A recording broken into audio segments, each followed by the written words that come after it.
Hello YouTube, Robert Alvarez, the Psychic Witch, also known as Mr. Lighting and a Fan. And yes, I have my lighting and I have my fan. How you doing? So first, I'm going to have Drake do some quick close-ups.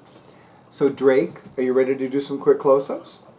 Beautiful, thank you very much. Drake is more commonly known as my awesome audio-visual person for my YouTube videos.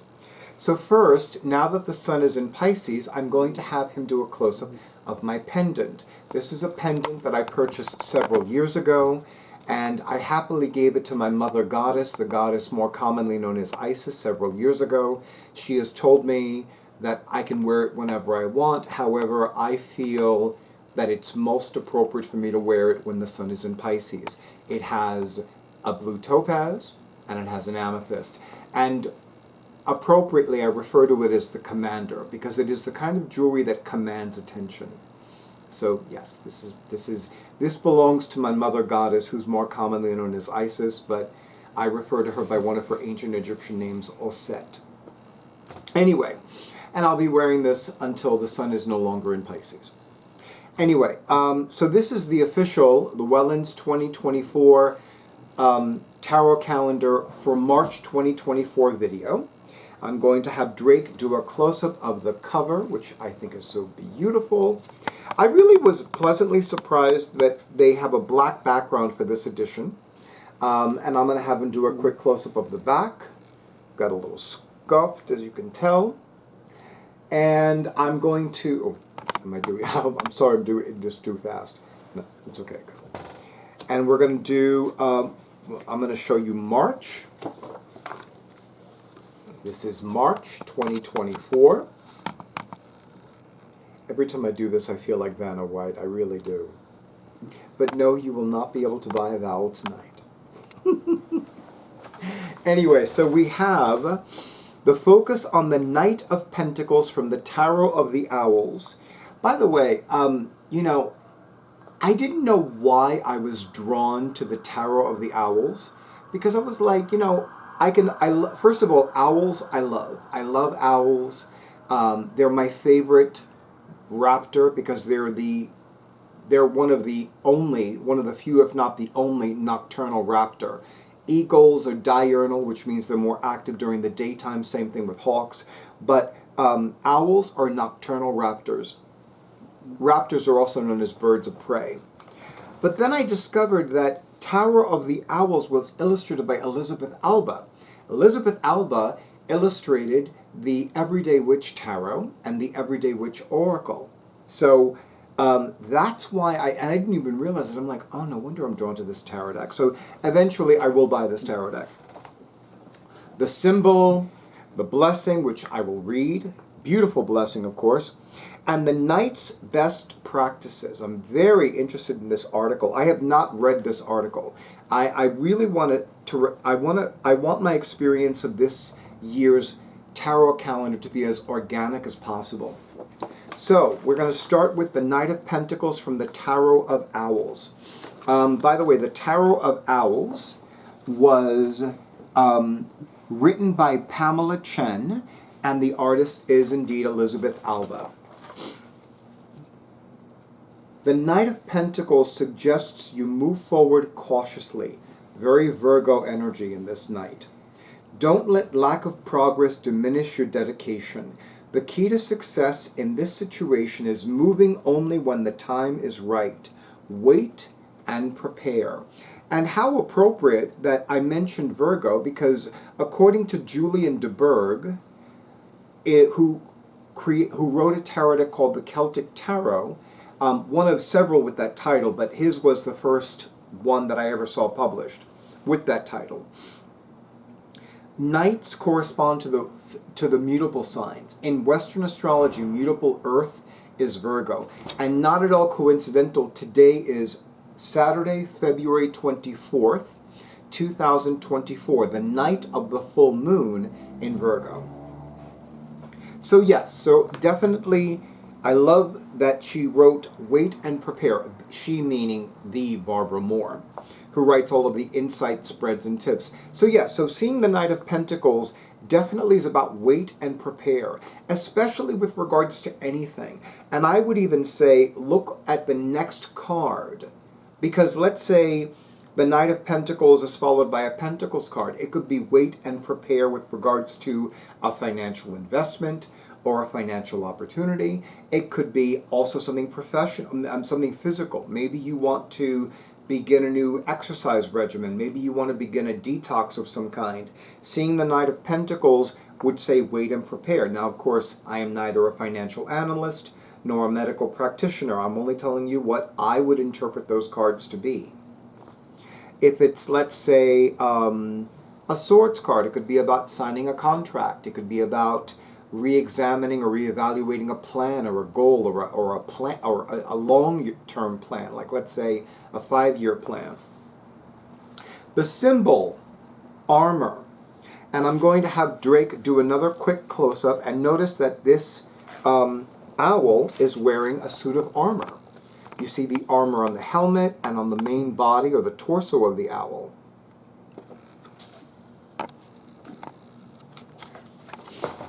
So the symbol that is the focus is the armor. When knights of old went on quests, they expected attacks. Being smart, they prepared by wearing armor. In tarot, it represents thinking ahead, anticipating events, and setting yourself up for success. You know, I often talk about one of my favorite people on planet Earth. Her name is Michelle Swan Graham, and her YouTube channel is Swan of Dreamers.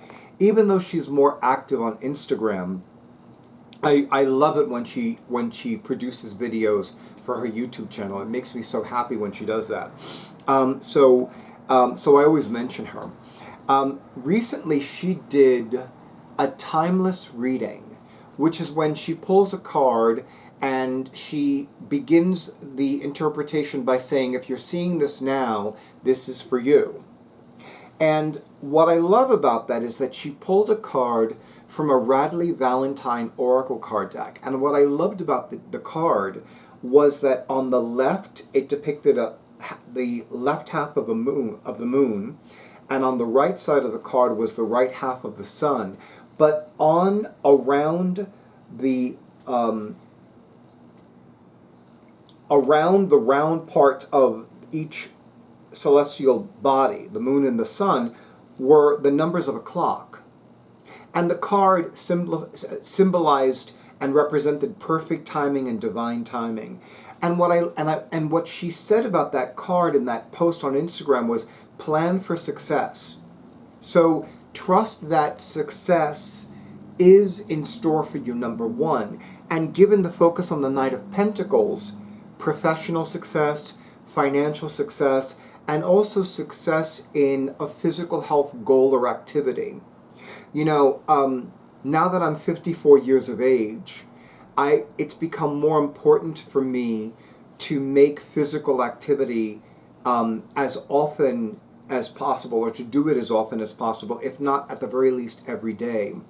And as a member of AARP, which is an organization for people who are retired and people who are older, although not necessarily retired, because to me retirement is when they put me in the ground, one of the best exercises for older people to do is squats, like as if one was going to sit down in a chair. So every day I make a point of doing at least 13 squats. And what I'm varying is the arm movements. Like instead of, like, I'll do 13 doing this movement or 13 doing this movement, but I always make a point of combining the squats with an arm position. And it's really been helping me. It's been helping me eliminating aches and pains. It's been helping me feel more alert. So I've been enjoying it. And you know, Richard Simmons used to say that he exercises every day because he eats every day. So I think that's important too. But I digress. I'm going to read the Knight's best practices, and then I'm going to conclude the video with the blessing. So the Knight's best practices. We can learn a lot by using tarot as a lens through which to view a question or problem. A popular creative thinking exercise is what would fill in the blank do? You know what my personal favorite is, what would Buffy do? As in Buffy the Vampire Slayer. I know for some people it's what would Jesus do. For others it would be what would the Buddha do. And then of course there are those that are like, well, what would Yoda do? Isn't that right, Michelle? Anyway, Michelle and I both love Star Wars. I'm more of a Star Trek person, but I do love Star Wars a lot. So, knights go on quests, but each has their own approach. Thinking of your situation, ask each tarot knight what they would do or for their best practices. So, I'm going to read that a little bit differently. Thinking of your situation, ask each tarot knight, or rather each knight of the in the tarot, what they would do or what their best practices are. For example, the Knight of Wands would suggest getting started before you talk yourself out of it, and using charm to dissolve opposition. The Knight of Cups prefers a more romantic approach, which makes perfect sense. The journey is more important than the destination. That's a very Knight of Cups mindset, I will say. And values turning enemies into friends. No comment. Knight of Swords scorns anything but a well-crafted plan with sub-plans and will convince others with impeccable witty logic. How very Vulcan. Then again, I'm more of a Star Trek person than a Star Wars person, so I would say that. Knight of Pentacles imagines what the path ahead holds and prepares for it, be it gathering supplies or learning a skill, and usually ignores anything or anyone that doesn't support their goal. For the record, I have one planet in Virgo, namely Pluto in Virgo, but that is my approach. My approach is very Knight of Pentacles. If I have an idea and I talk to somebody about it and they're like, oh, that wouldn't work. Okay. Bye. That's how I handle that. Because reality is complex, all these ideas can be useful. You just have to match the right one for the circumstance. More timeless tarot wisdom from the Barbara Moore. And speaking of which, here is the blessing. It doesn't matter if you are starting a grand adventure or getting up to start your day. Whatever you face, it is a quest of sorts. Quests are chosen, even when we convince ourselves we have no choice. May you hitch your beautiful heart to worthy quests. May you have everything you need and the cleverness to use the things you have. That is so beautiful. It's a very simple blessing, but I love the simplicity of it. It almost has an elegance to it.